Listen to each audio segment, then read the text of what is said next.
Shalom, party people, and welcome to the 12th C, out on a 5-mile ruck at, 0523, already more than halfway through. I got Mr. J.D. Stone on my right. Sound off, Mr. J.D. Stone. Buenos dias, party people. Ooh, buenos dias. It's muy caliente of you, good sir. Anyway, so I think I just said that you were very hot. Yes, you did. Okay, well, never mind. You were of reasonable attractiveness in the most heterosexual way possible, sir. Thanks. Anyway, so I briefly informed you a little bit in a previous conversation about this, but since we are rucking, good sir, there's a charity Ruck March that a group called Kaleb House that I thoroughly like them as a charity. They are a restoration center for victims of juvenile human trafficking, and that is a really nice way of saying that they put kids back together after they have been serially raped by assholes. So, oh no, you just cussed on camera. Yes, I did. But those are the words of the founder and CEO of that charity, President Mr. Bear Independent, and so 100% quote on his part. But August 20th, there's a charity Ruck March going on where you load up weight in your backpack and you walk, and you get people to sponsor you on a per mile basis, and it's X number of dollars that you and the other person agree upon that they will sponsor you per mile, and you keep your word. You say you're going to do a certain number of miles. You do those miles with the weight you say you're going to do, and they donate that much money to Kaleb House as a charity. And the official event is going on in Fort Smith, Arkansas on August 20th, but they are accepting virtual ruckers. And Mr. J.D. Stone, I'm not going to ask you in front of the whole internet to commit to anything like that, but I am saying that I would love for you to at least join me virtually, because I don't know if I'm going to be able to make it to Fort Smith, Arkansas in August, but that's not going to stop me from trying. Right, I am deeply considering it, but I do have to upgrade some gear if I'm going to do that. And they have weight classes. I don't remember the exact classes, but the top tier class is 51 pounds and above, which I will be competing in. And not really competing, but it's trying to get sponsors to throw money towards a charity that I like, because my ruck's already 60 pounds, so 51 pounds and above, I think I fall into that category. And the plan is to do a minimum of 12 miles.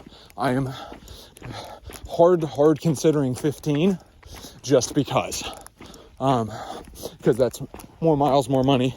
But I'm looking for sponsors to hit me up at a minimum of $8.33 per mile. If I do 12 miles, you'll be donating $100 to Kaleb House. If I do 15, you'd be donating $124.95. And I figure anyone willing to give that much would be willing to round it up to 125 even. So I'm looking for 10 people to do that. So 10 people at $100 a pop is $1,000 towards Kaleb House, which I think is a very reasonable goal for a single person to achieve. So if you would like to sponsor me doing that, hit me up. Let me know that that's something you're interested in. Or if you want to join, whether virtually or not, it's going to be called, I believe, the Refuge Ruckus, August 20th. And there's going to be a whole weekend shebang. If you're willing to go down to Fort Smith, they're going to just have a good old time. And then on Sunday, ruck. But like I said, I will more than likely be participating virtually, and going to try to go in person. We'll see what happens. But Mr. J.D. Stone, if you or someone else joins me at the 51 pound mark, we will symbolically be carrying a 13-year-old, which the average weight of a 13-year-old is like 101 pounds. So I guess we'd be carrying 102. Woo. But I think it's a noteworthy cause. And we already ruck, so yes, if we virtually rucked, it'd be fun. So, like I said, just for your consideration, you don't have to give an answer to the 2 people who are still watching at 5 minutes in to the video, because let's face it, nobody watches our Ruck Talks, but they're the most fun I have recording, so that's why we keep doing them. Awesome. All right, Mr. JD Stone. Yep. I have talked my talk. You pick a topic for us to finish out our 5 miles on. Oh gosh. Anything you want to talk about.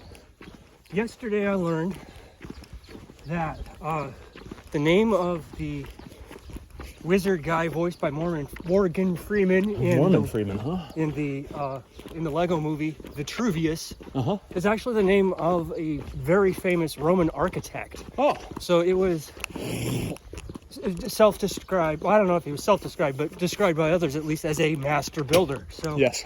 it was very interesting. Quite literally, the master builder is a master builder. Yeah, it was. Yeah, Did you know interesting. the master builder is the title of long-term Lego employees? I did, and this is because my brother-in-law is the preeminent American expert on Lego. Oh, that's nice. He knows more than any other American about it because he wrote a book about Lego and the history of Lego, and the Lego group actually gave him access to the archives. Oh, that is cool. Which has never happened before. They have kept their trade secrets very tight under lock and key, and many of their decisions, the reasons Legos are the way they are, has been the subject of speculation to a populace who call themselves AFOLs. That's adult fans of Lego. And he blew the lid on a whole lot of those secrets. Shared a lot that... So he's the Edward Snowden of Lego? I mean, kind of, because they did let him. They did allow it. Okay, so... But then, after they started reading what he actually published, the lawyers tried to get it to not be published, but they decided to limit the copy run. They had to publish something because it was kind of like a GoFundMe deal. They had promised people this product. Homemade gummy bears. And they had to deliver. But they said, yeah, we're not going to run any more copies of this book, and we're going to pretend like it never happened. Wow. Because he said some things that they thought were a little bit more proprietary.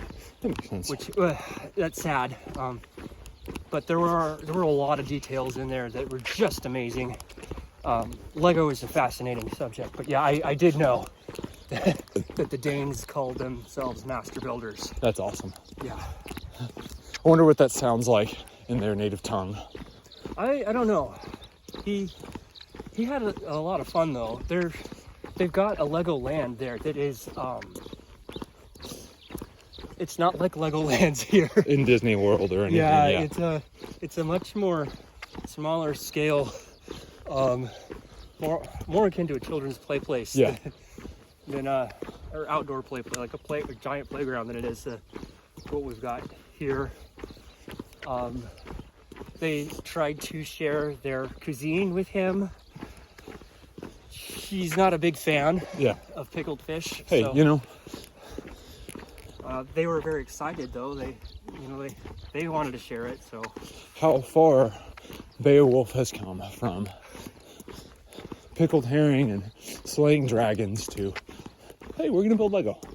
Yeah, well, that's the other. It's a really fascinating book. And even if you're not into Lego, it's a fascinating book for engineers. Yeah, it's fascinating for as a capitalist story. How they should not really exist. Yeah, they have defied bankruptcy many times. They've pulled themselves out of the fire many times. So is all of those golden bricks that they produce. Yeah. But I mean, there's always been a lot of speculation about, price per brick, you know, because these adult fans, man, they will run the calculations and find down to the fraction of a cent which set is worth more, you know, pursuing rare pieces, that kind of thing. And so he explained why they make all of those decisions and how they do that. And it's unsurprisingly, I guess, more work, more detail, and way more intentional than anybody thinks. Yeah. Yeah, it's really cool. Which, if I can feed that back into Vitruvius, what I was learning about him, he also put in way more work into his Roman architecture than people might think. He considered architects to be the most liberal, universally educated people because they were creating the spaces where every other professional had to work. Yeah. So he said, we got to know about farming, we've got to know about medicine, we've got to know about politics, so that we can create that space that's going to facilitate that work the best. You know, he had ideas about how to lay out a city, which direction a house should face, etc. Well, I guess everybody, but maybe, was it Socrates who hung out outside all the time and told Alexander to move because he was casting a shadow on him? Socrates, I don't think it was Socrates. I think that was Demosthenes. Either way, so like the only one to not need a building for his job, but everybody else. Yeah.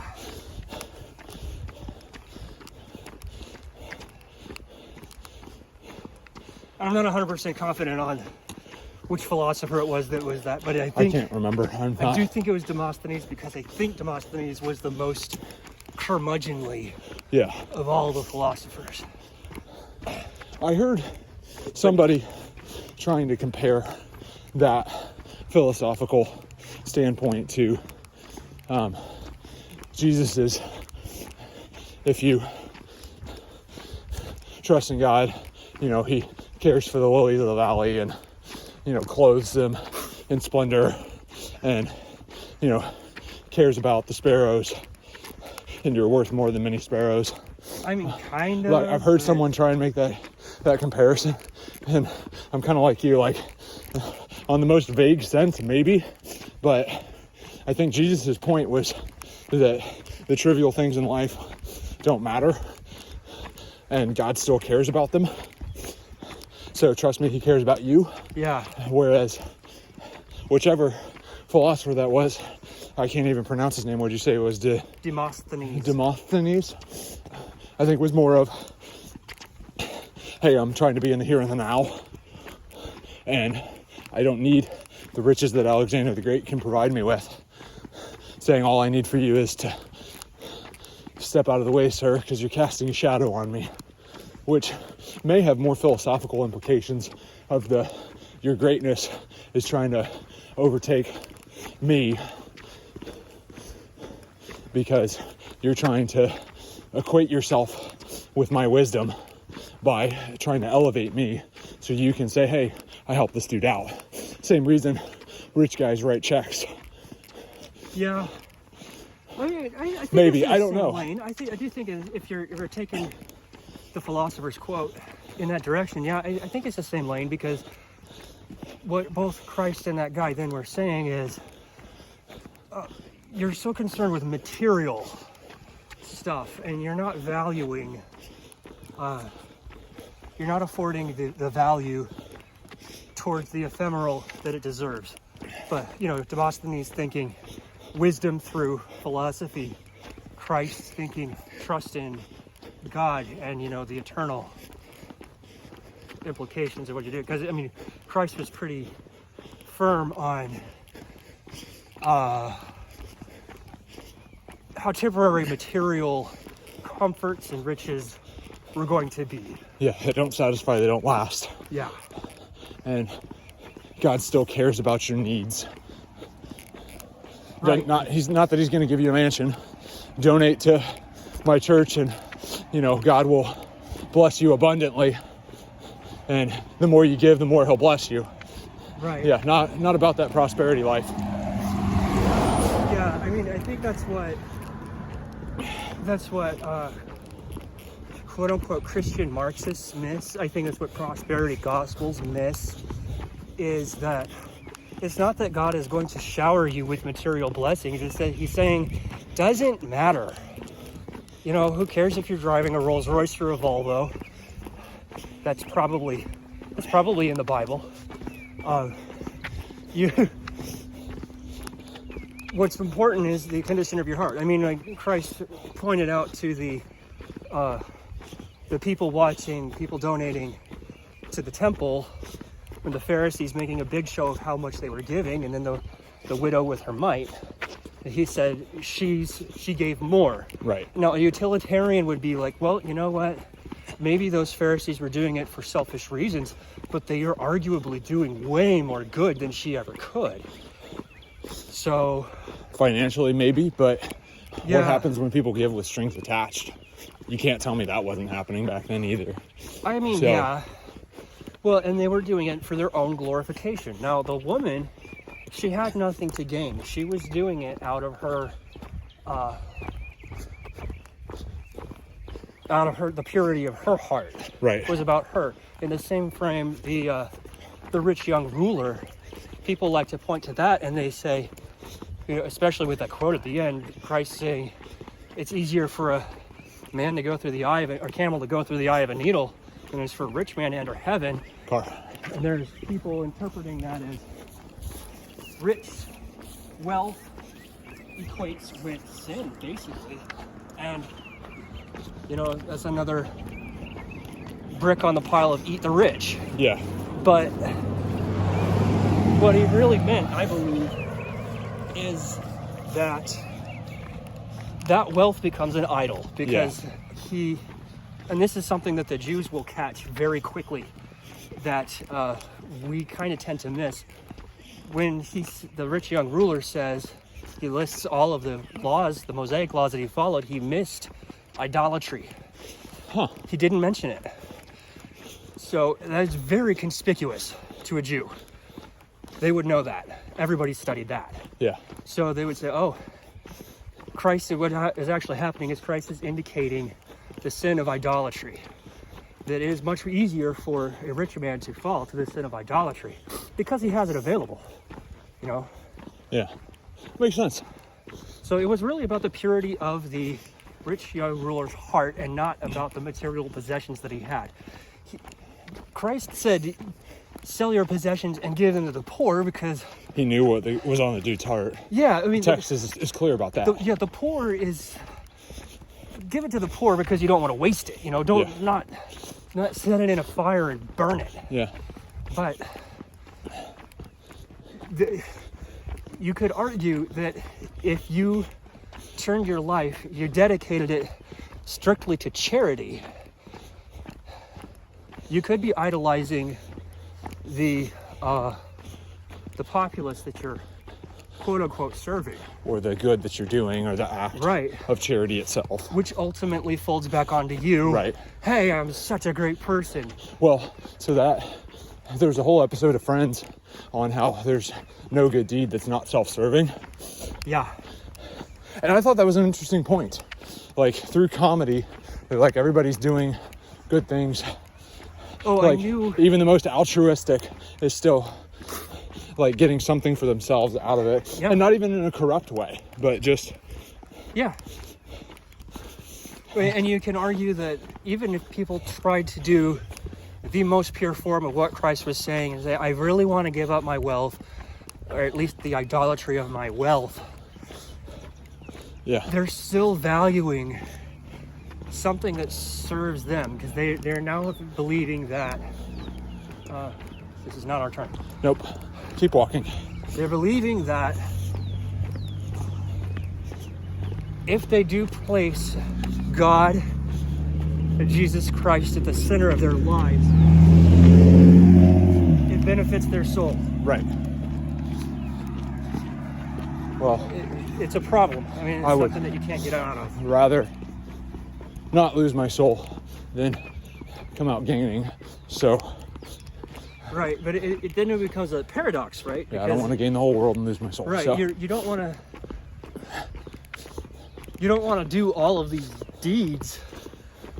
They're great because you think that they check off the box. Well, no, and then, like, deeds aren't going to save you, but I am going to interject at least that, like, the whole of your faith should not be alone. Yeah. It's faith alone that saves you, but faith that is alone is dead. Yeah, it's a very deep philosophical problem. Right. But at the same point, like, there's a surface level of it that is very true in the fact that, hey, you're still here. You didn't get tractor beamed or teleported up to heaven immediately upon becoming a believer for a reason. You're supposed to go be his hands and feet and love on people and help build the kingdom. Like, it's there. Right. And so on the bare bones basic 100%, like, this does not take a rocket surgeon to figure out. Like, we're supposed to be loving people, we're supposed to be helping people, we're supposed to be, doing good, we're supposed to be spreading the gospel, we're supposed to be loving our neighbor as ourselves. And I argue all the time. I understand that Christ was talking to his disciples when he said this, but we're supposed to love one another as he has loved us. Right. So, and even if you just take that to be an in-group thing, which I think there's arguments for that both ways, but even if you just take that as an in-group thing of love one another. That gets dissolved with who is my neighbor. Right, exactly. Parable. That is exactly where I was going, of who's your neighbor. So yeah, not to derail your tangent. I'm just throwing that out there of we can talk faith to death. We can talk, how charitable are you going to be and what's what, but the whole point is get after it. Right. Yeah, why you do it is important. Well, your heart matters. 100% it matters. But there's also the whole parable of dad had 2 kids and he told both of them, hey, go out and work in the field. And one said, yep, Dad, I'll do it. And he never did. And the other said, no, Dad, I won't. And then he goes and does it. And the question of who did the father love more? And not that, like, his paternal love for them was dependent on them actually doing things, but it's like, who did the will of the father? Who did the dad credit? Hey, you did what I asked you. And everybody's like, well, obviously the one who actually went and did it. Right. Like, so Christ is hitting on the point of, you talk a big game, but are you backing it up? Versus, the one who does. It's not the who I am underneath that matters, but it's what I do that defines me.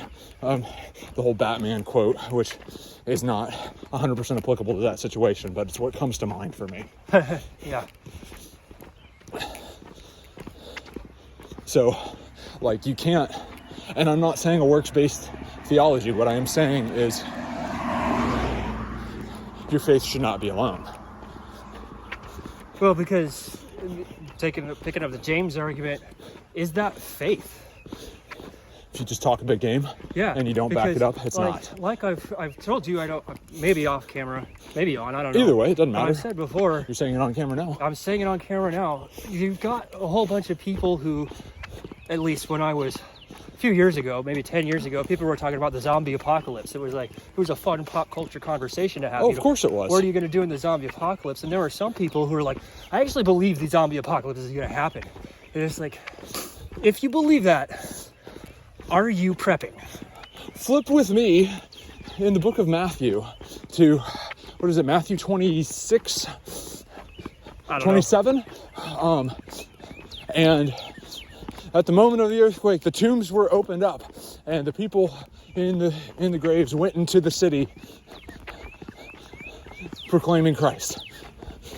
Regardless of how you want to interpret those verses, and I'll throw the exact passage. Like, you'll never hear that talked about on Easter Sunday, but for some reason that, because we don't want to be looked at as crackpots. Right, but zombie missionaries is kind of a compelling. Maybe I should write a novel about that. You should. A short, at least. Yeah. I guess 25-page novella on the zombie missionaries. And so like there's several interpretations behind that passage, but if you're going to take it literally, people rose from the dead when Christ died and went and talked to people. Now, since we don't have a ton of verses explaining that further, like it's just one of those footnotes in Matthew. Yeah. Like we don't have a lot to go off of, so you could take some symbolic of like and the grave was defeated. That one isn't but that's not mentioned in Luke. It's not. It is unique in the book of Matthew. I'm almost 100% that's interesting, because there's a lot of overlap between Luke and Matthew. Yeah, well, and there's arguments that Mark copied Matthew, or Matthew copied Mark, or one way or the other. No, yeah, it would be that Matthew copied Mark. Mark is considered the earliest. Okay, well, either way, you have the whole dynamic going on, and like this is something that is purely unique, mentioned in just one gospel. Yeah. Okay. Yeah, that makes it interesting. And because we don't have any other scripture, like Acts isn't talking about it, like it's not in any of the other gospels, like it's subject to, like, I don't know what's going on here. I do believe that this happened, but was this symbolic? Was this literal? I don't know. I'm erring on the side of literal, because every time I have tried to take something as symbolic, it's bitten me in the butt. So I'm going to err on the side of literal and be glad either way. Like if I'm proven wrong on this, okay, cool. I don't care. It doesn't change my faith. So what a weird time though. What a weird claim to make. Yeah. And the thing is, you wouldn't put it in there if somebody else couldn't back that up and say, yeah, I remember this happening. Because when Matthew was written, the people who saw Jesus crucified and rose from the dead were still there. Yeah. It wasn't written like when John was, because John was like either 70 AD or 90 AD when it was written. So like a lot of people had dropped dead by the time John was being scribed. And secular scholars argue that it was added to even as late as 130 AD. And it's possible. I mean, we know that there's some footnotes that have made it in. Yeah. And that doesn't mean like, because like people will say like somebody wrote a particular book in the Bible, and it's probably accurate, but where it boils down to is you have these, you're still the author, even if you shared your notes with me and I write your notes down in your memoir before it gets published, even though you've died. Like, take every nerd fantasy, J.R.R. Tolkien. You can't tell me that J.R.R. Tolkien didn't write Unfinished Tales, even though Christopher Tolkien like poured a whole bunch of notes into it. It's still J.R.R. Tolkien's work. Yeah. Anne Frank still wrote her diary, even though the epilogue was not written by Anne Frank. Right. So, like, that's where I land on this, is like I can take even notes that disciples added in later, if it's true, if it really happened, which I'm gonna default to it did, because I haven't been proven wrong on this yet. And it's not like I'm the authority, it's just this is where my faith is trusted on, that scripture is rock solid. And every time people are like, oh no, this didn't happen, even though the Bible says it did, it comes up biting them in the butt. So right. There's a weird tangent to get on from Greek philosophy and Legos. Yeah, Vitruvius to Lego to Greek philosophy to comparisons with Christian philosophy to faith and works to erring on the literal interpretation of zombie missionaries. Yep. Yeah. So we cover it, man. We're good. Either way. All right. Go do hard things.